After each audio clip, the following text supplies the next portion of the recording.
Baik anak-anak, mari kita mulai pelajaran kita pada sore hari ini. Pada kesempatan kali ini, kita akan membahas mengenai sumber daya alam. Sebelumnya, di pertemuan kemarin, kita kan sudah pernah membahas mengenai energi alternatif.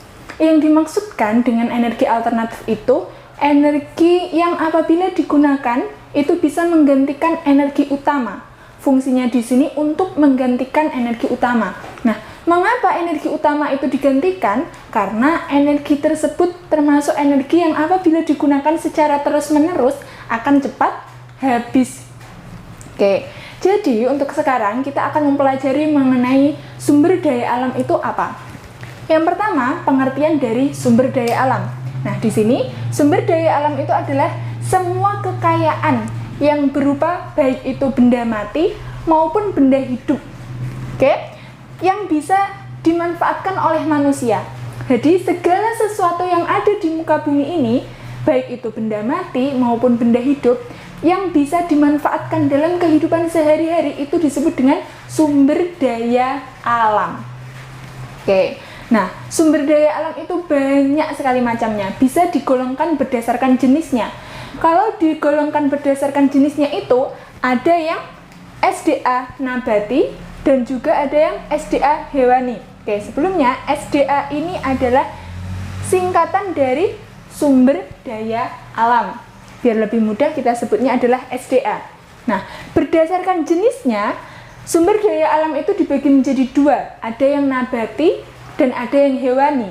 Kalau sumber daya alam nabati itu adalah segala jenis sumber daya alam yang berdasarkan dari tumbuh-tumbuhan. Nabati itu artinya tumbuhan.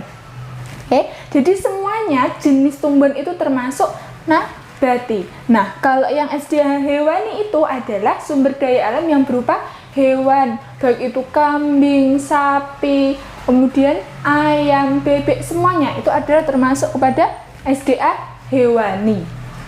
Oke, itu tadi kalau berdasarkan jenisnya. Sekarang kalau berdasarkan pembentukan. Nah, berdasarkan pembentukan ini adalah sumber daya alam berdasarkan dapat atau tidaknya memperbarui, dapat atau tidaknya melakukan siklus atau pembaharuan. Itu ada dua juga, yakni SDA yang dapat diperbarui dan SDA yang tidak dapat diperbarui. Kalau SDA yang dapat diperbarui ini berarti dia itu mampu melakukan siklus. Oke, contohnya seperti apa? Kemarin kita sudah belajar mengenai siklus air atau daur air di pertemuan yang lalu. Nah, jadi air itu termasuk kepada SDA yang dapat diperbarui karena dia itu sifatnya dapat melakukan daur atau siklus air jumlahnya di bumi itu tetap karena dia mampu melakukan atau mendaur ulang. Caranya melewati siklus hujan itu termasuk kepada tahapan siklus air. Nah, kalau matahari, kemudian apalagi ya, udara itu adalah suatu sumber daya alam yang kekal, ya, termasuk yang dapat diperbarui juga. Sedangkan sumber daya alam yang tidak dapat diperbarui itu adalah sumber daya alam yang apabila digunakan secara terus-menerus dia itu bisa habis. Dan ketika sudah habis tidak bisa memperbarui. Contohnya seperti hasil tambang, batu bara, minyak bumi, itu adalah termasuk ke dalam sumber daya alam yang tidak dapat diperbarui. Karena dia adalah termasuk jenis sumber daya alam yang apabila digunakan secara terus-menerus akan habis. Dan dia itu jumlahnya sedikit. Jadi perlu adanya, seperti yang kita pelajari kemarin, perlu adanya energi alternatif atau energi pengganti. Oke, walaupun SDA itu sangat banyak, terutama yang SDA hayati dan SDA hayati itu terdiri dari nabati dan hewani, itu kan sangat banyak dan setiap hari kita manfaatkan, ya kan? Kalau nabati tadi misalnya kan sayur-sayuran, pakai sop-sopan yang sering kita makan itu berasal dari nabati, itu kan sangat banyak. Nah, walaupun ketersediaan itu sangat banyak, kita harus benar-benar bisa memanfaatkannya dengan baik. Nah, di sini cara pemanfaatan atau yang bisa dilakukan pemanfaatan SDA itu, kalau pada tumbuhan biasanya ada tumbuhan pangan. Nah, tumbuhan pangan itu adalah tumbuhan yang sering kita konsumsi setiap hari. Misalnya ada bayam, itu kan termasuk tumbuhan yang bisa dibuat untuk sayur, itu kan dimakan, itu termasuk pada tumbuhan atau pemanfaatan tumbuhan untuk pangan. Selain itu ada kacang panjang, itu termasuk pada tumbuhan pangan. Kemudian ada apa lagi? Kangkung, ya kan? Dan masih banyak lagi. Itu tumbuhan hijau-hijauan itu adalah termasuk kepada tumbuhan pangan. Nah, ada juga pemanfaatan tumbuhan itu untuk tumbuhan perdagangan. Kalau untuk tumbuhan perdagangan itu apa saja? Seperti kelapa. Kelapa itu biasanya dijual kan? Selain itu ada apa lagi? Pohon jarak itu juga bisa dijual, ya. Nah, terus ada yang hasil hutan.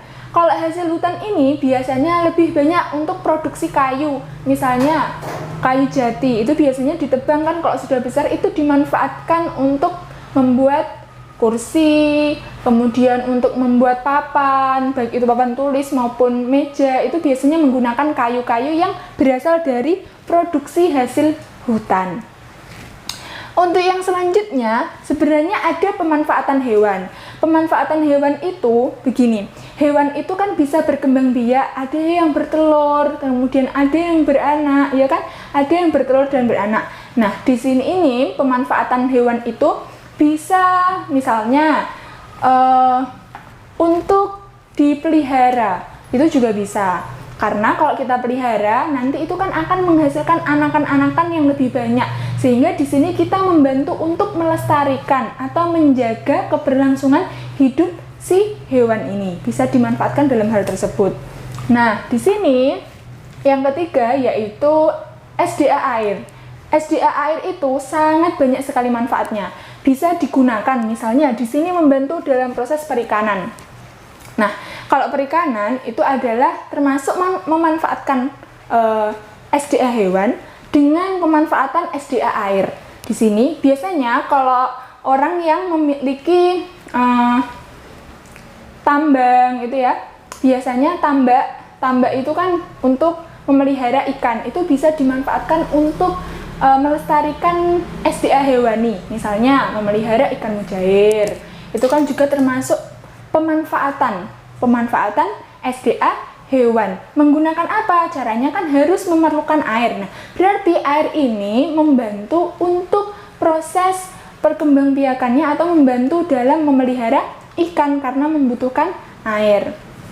Kemudian untuk pertanian. Nah, kalau untuk pertanian ini fungsinya juga sangat banyak sekali. Biasanya air itu digunakan untuk irigasi atau pengairan pada sawah.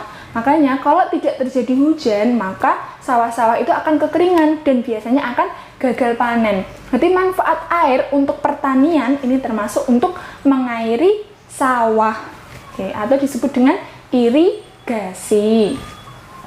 Kemudian yang ketiga, sebagai objek wisata. Yang dimaksudkan sebagai objek wisata ini misalnya, sumber daya alam itu sangat banyak loh ya. Kalau sumber daya air itu bisa ada laut, danau, bendungan, itu termasuk sumber daya alam. Nah, jadi seperti laut atau pantai itu bisa dijadikan sebagai objek wisata. Misalnya, paling dekat saja di Pantai Blado itu bisa dijadikan sebagai objek wisata. Setiap sore didatangi oleh para orang banyak kan untuk rekreasi atau sekedar untuk mencari hiburan di sana. Nah, itu bisa dijadikan sebagai objek. Kalau yang lain seperti di bendungan itu juga bisa dijadikan sebagai objek wisata atau tempat rekreasi. Oke. Dan yang paling penting di sini adalah untuk pembangkit listrik. Kemarin kita sudah belajar air itu termasuk kepada energi alternatif. Energi alternatif yang digunakan untuk pembangkit listrik namanya PLTA. Nah, alat atau yang mampu menghasilkan listrik dengan bantuan air kemarin disebut dengan aerogenerator. Oke, dari sini anak-anak sudah paham? Silahkan dicatat terlebih dahulu, kemudian nanti kalau ada yang kurang paham bisa ditanyakan.